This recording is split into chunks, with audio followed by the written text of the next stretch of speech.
Kadapa parliament నియోజకవర్గ voter మహాశయులకు నా విన్నపం. నేను మీ దేవగుడి నారాయణ రెడ్డిగా గత 30 సంవత్సరాలుగా కడప జిల్లాలో మీ అందరికీ పరిచయస్తున్నే.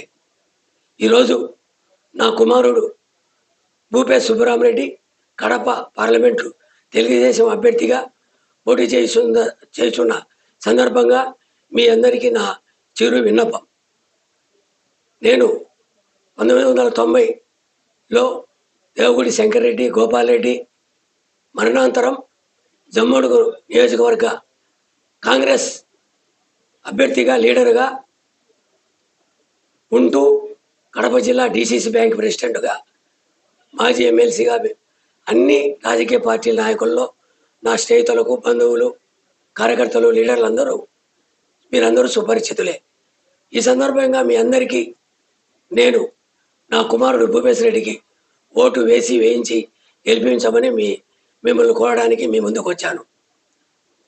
జమ్మూడు నియోజకవర్గంలో 2 సార్లు శాసనసభ్యుడిగా పోటీ చేసి ఓడిపోయి కూడా నేను గతంలో జమ్మూడు నియోజకవర్గంలో పెద్దలు బాబురెడ్డి గారు వయసు అయిపోయి మానుకున్న రామనాథరెడ్డి గారు ఒకసారికే మానుకున్న మైకేల్ విజయకుమార్ రెడ్డి లాంటి కాంగ్రెస్ నాయకులు నియోజకవర్గం విడిచిపోయినా కూడా నేను మాత్రం 2 సార్లు ఓడిపోయి కూడా మీకు తోడుగా లీడర్గా ఉన్నాను.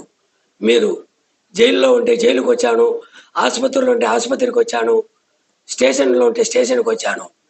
నేను ఓడిపోయి మిమ్మల్ని సర్పంచులు చేశా, నేను ఓడిపోయి మిమ్మల్ని మండలాధ్యక్షులు చేశా, నేను ఓడిపోయి మిమ్మల్ని జెడ్పీటీసీలు చేశా, నేను ఓడిపోయి మిమ్మల్ని కౌన్సిలర్లుగా చేశా. ఈరోజు ఇన్ని అధికారం ఉన్నా లేకపోయినా, పదవి ఉన్నా లేకపోయినా, ప్రతిపక్షంలో ఉన్నా, ఏ రోజు మీ అందరికీ దూరంగా లేకుండా అందుబాటులో ఉంటూ ఇప్పుడు కూడా జమ్మూడు నియోజకవర్గంలో తెలుగుదేశం పార్టీని కాంగ్రెస్ పార్టీని అందరూ విడిపోయినా కూడా నేను నియోజక ప్రజలకు అందుబాటులో ఉంటూ ఈరోజు నా కుమారుణ్ణి ఈరోజు ఒక నాయకునిగా మీ ముందు వచ్చాడు. భూపేశ్ రెడ్డి మీకు 3.5 సంవత్సరంగా అందరికీ చిరకాల పరిచితుడే. ఆయన కూడా నేను నాయకుడిని కాదు సేవకుడిగా మీ ముందు ఉంటానని చెప్పి ముందుకు వస్తున్నాడు.